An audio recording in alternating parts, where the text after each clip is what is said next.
Assalamualaikum warahmatullahi wabarakatuh. Yang saya hormati Bapak Arya Sutanarwadi serta teman-teman yang saya banggakan.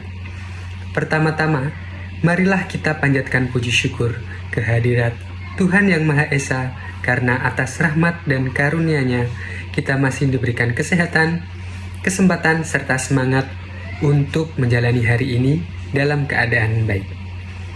Pada kesempatan kali ini, saya akan menyampaikan pidato dengan tema bijak menggunakan media sosial di kalangan mahasiswa.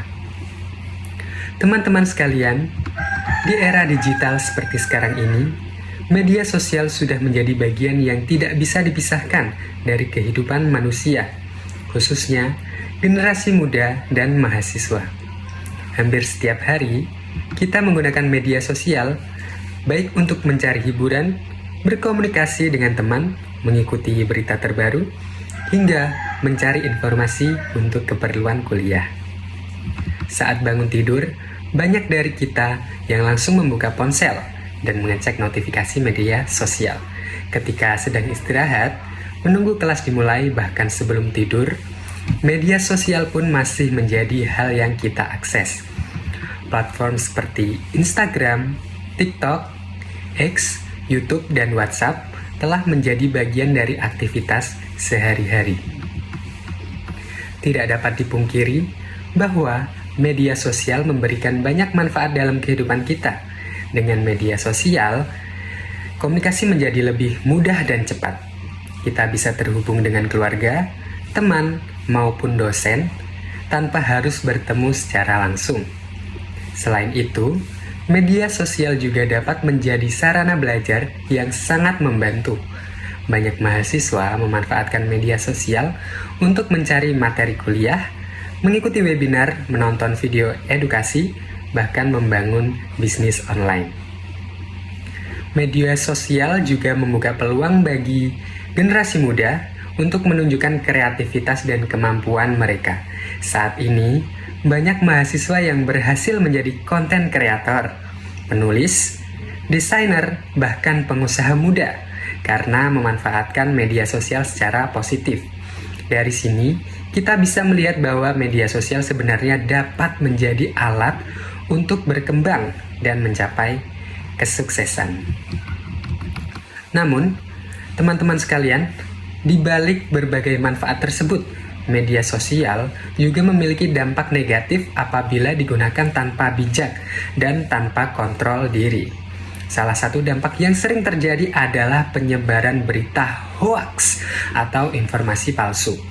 Banyak orang langsung percaya dan membagikan berita tanpa memeriksa kebenarannya terlebih dahulu. Akibatnya, informasi yang salah dapat menimbulkan kepanikan, kesalahpahaman, bahkan perpecahan di masyarakat. Selain hoaks, media sosial juga sering menjadi tempat terjadinya cyberbullying atau perundungan secara online. Tidak sedikit orang yang menghina, mencaci, atau memberikan komentar negatif kepada orang lain tanpa memikirkan dampaknya. Padahal, kata-kata yang ditulis di media sosial dapat melukai seseorang dan mempengaruhi kesehatan mental mereka. Kemudian, penggunaan media sosial yang berlebihan juga dapat menyebabkan kecanduan. Banyak mahasiswa yang awalnya hanya ingin membuka media sosial selama beberapa menit, tetapi akhirnya menghabiskan waktu berjam-jam hanya untuk scrolling tanpa tujuan. Akibatnya, waktu belajar berkurang, tugas menjadi terbengkalai, namun produktivitas menurun. Tidak hanya itu, terlalu sering membandingkan kehidupan diri sendiri dengan kehidupan orang lain di media sosial dapat juga membuat seseorang merasa kurang percaya diri. Kita sering melihat orang lain tampak bahagia, sukses, dan sempurna di media sosial, padahal apa yang ditampilkan belum tentu sesuai dengan kenyataan.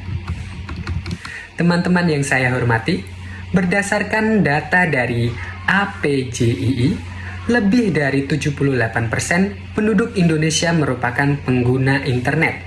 Selain itu, Kominfo menyebutkan bahwa Indonesia termasuk negara dengan tingkat penyebaran hoaks yang cukup tinggi.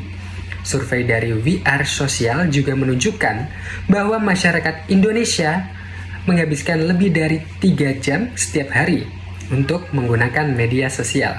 Dari data tersebut, kita dapat memahami bahwa media sosial memiliki pengaruh yang sangat besar dalam kehidupan masyarakat, terutama di kalangan mahasiswa.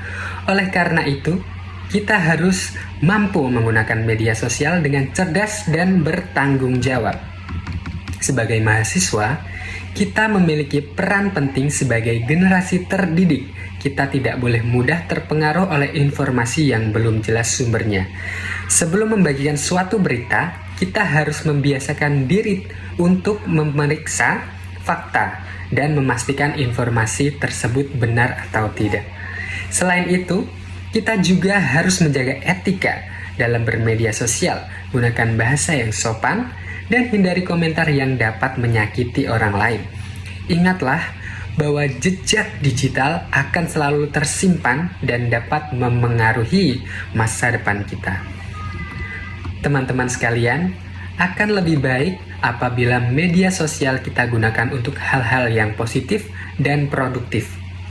Misalnya, membagikan informasi yang bermanfaat, mempromosikan karya, mengikuti kelas online, membangun relasi, dan mengembangkan kemampuan diri. Dengan begitu, media sosial tidak hanya menjadi sarana hiburan, tetapi juga sarana untuk belajar dan berkembang. Kita juga perlu belajar mengatur waktu dalam menggunakan media sosial.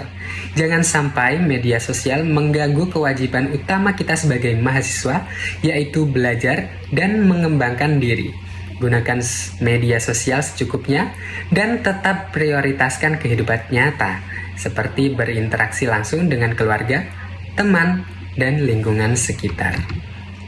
Teman-teman yang saya banggakan, media sosial bukanlah musuh. Media sosial hanyalah alat. Alat tersebut bisa membawa manfaat besar apabila digunakan dengan baik, tetapi juga bisa membawa kerugian apabila disalahgunakan. Semua tergantung pada bagaimana kita menggunakannya. Oleh karena itu, marilah kita menjadi generasi muda yang bijak dalam menggunakan media sosial. Jadilah pengguna internet yang cerdas, kritis, dan bertanggung jawab. Gunakan media sosial untuk menyebarkan hal-hal positif, menjaga persatuan, serta memberikan manfaat bagi diri sendiri maupun orang lain. Saya percaya bahwa mahasiswa Indonesia mampu menjadi contoh yang baik dalam bermedia sosial dan mampu memanfaatkan teknologi untuk menciptakan perubahan yang lebih baik bagi masa depan. Demikian pidato yang saya sampaikan. Apabila terdapat kata-kata yang kurang berkenan, saya mohon maaf yang sebenar-benarnya. Terima kasih atas perhatian teman-teman semua. Wassalamualaikum warahmatullahi wabarakatuh.